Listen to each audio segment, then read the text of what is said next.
ಮಧ್ಯ ಕರ್ನಾಟಕದ ಪವಾಡ ಪುರುಷ ಮಾಡಿದಷ್ಟು ನೀಡು ಭಿಕ್ಷೆ ವಚನ ನುಡಿದಿರುವ ಶ್ರೀ ಗುರು ತಿಪ್ಪೇರುದ್ರಸ್ವಾಮಿಯ ಹೊರಮಠ ದೇವಸ್ಥಾನಕ್ಕೆ ತಿಮ್ಮಪ್ಪಯ್ಯನಹಳ್ಳಿ ಗ್ರಾಮ ಪಂಚಾಯತ್ ಸರ್ವ ಸದಸ್ಯರುಗಳು ದೇವರ ದರ್ಶನ ಪಡೆದ ನಂತರ ತಿಮ್ಮಪ್ಪಯ್ಯನಹಳ್ಳಿ ಗ್ರಾಮ ಪಂಚಾಯತ್ ಅಧ್ಯಕ್ಷರ ಚುನಾವಣೆಯಲ್ಲಿ ಶುಕ್ರವಾರ ಮಧ್ಯಾಹ್ನ 11 ಗಂಟೆಗೆ ನಾಮಪತ್ರವನ್ನು ಸಲ್ಲಿಸಿದರು. ಅವರ ವಿರುದ್ಧ ಯಾರೂ ನಾಮಪತ್ರ ಸಲ್ಲಿಸದ ಕಾರಣ ಶೈಲಾ ಮಂಜುನಾಥ್ ತಿಮ್ಮಪ್ಪಯ್ಯನಹಳ್ಳಿ ಗ್ರಾಮ ಪಂಚಾಯತ್ ಅಧ್ಯಕ್ಷರಾಗಿ ಅವಿರೋಧವಾಗಿ ಆಯ್ಕೆಯಾದರು. ಹೋಬಳಿಯ ತಿಮ್ಮಪ್ಪಯ್ಯನಹಳ್ಳಿ ಗ್ರಾಮ ಪಂಚಾಯಿತಿಯಲ್ಲಿ ಪರಿಶಿಷ್ಟ ಜಾತಿಗೆ ಮೀಸಲು ಇದ್ದ ಕಾರಣ ಕಳೆದ ಬಾರಿ ಅನಿತಾ ರವಿಕುಮಾರ್ 15 ತಿಂಗಳ ಅಧ್ಯಕ್ಷರಾಗಿ ಪೂರ್ಣಗೊಳಿಸಿ ಅವರು ರಾಜೀನಾಮೆ ನೀಡಿದ ಹಿನ್ನೆಲೆಯಲ್ಲಿ ಶೈಲಾ ಮಂಜುನಾಥ್ ನಾಮಪತ್ರ ಸಲ್ಲಿಸಿ ಅವಿರೋಧವಾಗಿ ಆಯ್ಕೆಯಾಗಿದ್ದು ಹೂವಿನ ಹಾರ ಹಾಕಿ ಸಿಹಿ ಹಂಚಿ ಪಟಾಕಿ ಸಿಡಿಸಿ ಸಂಭ್ರಮಪಟ್ಟರು. ನೂತನ ಅಧ್ಯಕ್ಷರಾದ ಶೈಲಾ ಮಂಜುನಾಥ್ ಅವರು ಈ ಸಂದರ್ಭದಲ್ಲಿ ಮಾತನಾಡಿದರು. ನಂತರ ಅಧಿಕಾರ ಮತ್ತು ಇವತ್ತು ನಾಳೆ ಇರುತ್ತೆ ಎಂದು ಹೋಗುತ್ತೆ, ಆದರೆ ಯಾರು ಕೂಡ ಇಂಥ ಒಂದು ಸಂದರ್ಭದಲ್ಲಿ ಹೇಳೋಕೆ ಇಷ್ಟಪಡ್ತೀವಿ.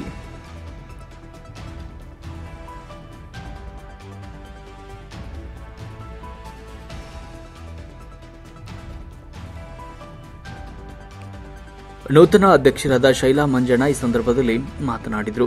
ಮಾಜಿ ಗ್ರಾಮ ಪಂಚಾಯತ್ ಅಧ್ಯಕ್ಷ ಬಂಡೆ ಕೊಪ್ಲೆ ಓಬಣ್ಣ ಅವರು ಕೂಡ ಮಾತನಾಡಿದರು. ಇನ್ನು ಸಾಮೂಹಿಕವಾಗಿ ಎಲ್ಲರ ವಿಶ್ವಾಸಕ್ಕೆ ತೆಗೆದುಕೊಂಡು 8 ಹಳ್ಳಿಗಳನ್ನು ಅಭಿವೃದ್ಧಿ ಮಾಡಬೇಕು ಅಂತ ತಿಳಿಸಿದರು. ಈ ಸಂದರ್ಭದಲ್ಲಿ ಮಾಜಿ ಜಿಲ್ಲಾ ಪಂಚಾಯತ್ ಅಧ್ಯಕ್ಷ ಬಾಲರಾಜ್, ಮಾಜಿ ಗ್ರಾಮ ಪಂಚಾಯತ್ ಅಧ್ಯಕ್ಷ ತಿಪ್ಪೇಸ್ವಾಮಿ, ಕರ್ನಾಟಕ ರಾಜ್ಯ ರೈತ ಸಂಘ ಹಾಗೂ ಹಸಿರು ಸೇನೆ ಡಾಕ್ಟರ್ ವಾಸುದೇವ ಮೇಟಿ, ಕಾರ್ಯದರ್ಶಿ ವೈ ಬಸವರಾಜ್, ಉಪಾಧ್ಯಕ್ಷ ಓ ನಾಗರಾಜ್, ಜೆಎನ್ ಬಸವರಾಜ್, ದಿವಂಗತ ಜಯಣ್ಣ ಅವರ ಪುತ್ರ ಪ್ರಸನ್ನಕುಮಾರ್, ಗಿಡಾಪುರ ರುದ್ರಮುನಿ, ತಿಪ್ಪೇಸ್ವಾಮಿ, ದೇವೇಂದ್ರಪ್ಪ, ಬಂಜಗೇರಿ ವೆಂಕಟೇಶ್, ಸತೀಶ್, ಬಸವರಾಜ್, ದಲಿತ ಸಂಘರ್ಷ ಸಮಿತಿ ಮುಖಂಡರು, ಹಟ್ಟಿ ಯಜಮಾನರು ಮತ್ತು ಶ್ರೀ ಗುರು ಕರಿಬಸವೇಶ್ವರ ದೇವಸ್ಥಾನಕ್ಕೆ ಎಲ್ಲ ಸದಸ್ಯರು ದರ್ಶನವನ್ನು ಪಡೆದು ದಲಿತ ಕಾಲೋನಿಯ ಪೆನ್ನೊಬ್ಬಳಿ ಸ್ವಾಮಿ ದೇವಸ್ಥಾನಕ್ಕೆ ಹೊರಟರು. ಅಲ್ಲಿ ಅಭಿನಂದನೆಗಳನ್ನು ಸಲ್ಲಿಸಲಾಯಿತು. ಪೊಲೀಸ್ ಇಲಾಖೆಯವರು, ಪಿಡಿಒ ಶ್ರೀನಿವಾಸ್, ಗ್ರಾಮ ಪಂಚಾಯತ್ ಸಿಬ್ಬಂದಿಗಳು ಈ ಸಂದರ್ಭದಲ್ಲಿ ಉಪಸ್ಥಿತರಿದ್ದರು. ವರದಿ ಹರೀಶ್ ನಾಯಕನಹಟ್ಟಿ.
ಫೋಟೋ తీసి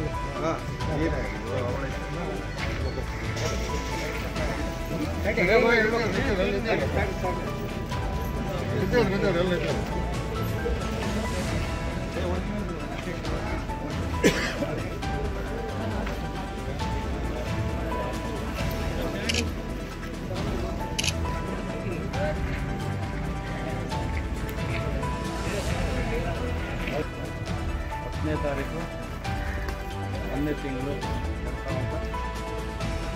25 ನಮ್ಮ ತಿಮ್ಮಪ್ಪಳ್ಳಿ ಗ್ರಾಮ ಪಂಚಾಯತಿ ಅಧ್ಯಕ್ಷರ ಚುನಾವಣೆ ಒಂದು ಟರ್ಮ್ ಸೆಕೆಂಡ್ ಟರ್ಮಲ್ಲಿ SC ಅಂತ ಬಂದಿತ್ತು. SC ಲೇಡೀಸ್ ಪರಿಶಿಷ್ಟ ಜಾತಿ ಮಹಿಳೆಗೆ ರಿಸರ್ವ್ ಆಗಿತ್ತು. ಅದರಲ್ಲಿ ಫಸ್ಟಿಗೆ ಅನಿತಾ ಕುಮಾರಸ್ವಾಮಿಯನ್ನು ನಾವು ಆಯ್ಕೆ ಮಾಡಿದ್ವಿ. ಒಂದು 15 ತಿಂಗಳಾದಮೇಲೆ ಆಯಮ್ಮನ್ನ ರಾಜೀನಾಮೆ ಕೊಡಿಸಿ ಈಗ ಶೈಲಾ ಮಂಜಣ್ಣವ್ರನ್ನ ಈಗ 2ನೇ ಟರ್ಮ್ಗೆ 15 ತಿಂಗಳ ಅವಧಿಗೆ ನಾವು ಅವಿರೋಧವಾಗಿ ಎಲ್ಲ ಸಾಮಾಜಿಕ ಎಲ್ಲರೂ 18 ಜನ ಗ್ರಾಮ ಪಂಚಾಯತ್ ಸದಸ್ಯಗಳೆಲ್ಲ ಅವಿರೋಧವಾಗಿ ಆಯ್ಕೆ ಮಾಡಿದ್ವಿ. ಚುನಾವಣೆ ಪ್ರಕ್ರಿಯೆ ಇತ್ತು, ಅದು ಈಗ ಮುಗಿದಾದ ನಂತರ ಈಗ ನಾವೇನೀಗ ಮುಂದೆ ನಮ್ಮ ಅಧ್ಯಕ್ಷ ಆಗಿರ್ತಕ್ಕಂಥ ಶೈಲಾ ಮಂಜಣ್ಣವರು ಸಾಮೂಹಿಕವಾಗಿ ಎಲ್ಲರನ್ನ ಒಂದು ವಿಶ್ವಾಸಕ್ಕೆ ಇಟ್ಕೊಂಡು ಎಲ್ಲ ನಮ್ಮ ಪಂಚಾಯತಿಗೆ ಸೇರಿರ್ತಕ್ಕಂಥ 8 ಹಳ್ಳಿಗಳಿಗೂ ಸಾಮೂಹಿಕವಾಗಿ ಅಭಿವೃದ್ಧಿ ಕೆಲಸ ಮಾಡ್ತಾರೆ ಅನ್ನೋ ವಿಶ್ವಾಸನೂ ಕೂಡ ಇದೆ. ಅದ್ರ ಜೊತೆಗೆ ನಾವೆಲ್ಲ ಸದಸ್ಯರುಗಳಿಗೆ ಕೈ ಜೋಡಿಸ್ಬೇಕು, ಎಲ್ಲ ಸಹಕಾರ ಕೊಡಬೇಕು ಅಂಥೇಳಿ ಈ ದಿವಸ ಅವರಿಗೆ ಕೂಡ ನಾವು ಅಧ್ಯಕ್ಷ ಮಾಡಿದ್ದೀವಿ. ಮುಂದೆ ಕೂಡ ಅದೇ ಸಹಕಾರದಿಂದ ನಾವೆಲ್ಲರೂ ಒಗ್ಗೂಡಿಕೊಂಡು ಈ ಅವಧಿಯನ್ನು ಪೂರ್ಣ ಮಾಡ್ತೀವಿ. ಇವತ್ತಿನ ದಿವಸ ಅವಿರೋಧವಾಗಿ ತಿಮ್ಮಪ್ಪಯ್ಯನಹಳ್ಳಿ ಗ್ರಾಮ ಪಂಚಾಯತಿಯಲ್ಲಿ ಪರಿಶಿಷ್ಟ ಜಾತಿ ಮಹಿಳೆಯವರು ಆಯ್ಕೆ ಆಗಿರೋಂಥ ಸಂದರ್ಭದಲ್ಲಿ ಸರ್ಕಾರದಿಂದ ಬಂದಿರತಕ್ಕಂಥ ಸವಲತ್ತುಗಳನ್ನು ಏಳೋಳಿಗೆ ಸಮಾನವಾಗಿ ಹಂಚತಕ್ಕಂಥ ಒಂದು ಕೆಲಸವನ್ನು ಮಾಡಲಿ, ಈ ಸಮಾಜದ ಅಭಿವೃದ್ಧಿ ಆಗಲಿ, ನೂತನ ವರ್ಷದ ಎಲ್ಲ ನಮ್ಮ ನಾಡಿನ ಜನತೆಗೆ ಒಳ್ಳೆಯದಾಗಲಿ ಮತ್ತು ಅಭಿವೃದ್ಧಿ ಆಗಲಿ ಅಂತ ಹೇಳಿ ಈ ಸಂದರ್ಭದಲ್ಲಿ ನಾನು ಬಯಸ್ತೀನಿ ಹೇಳಿದೆ.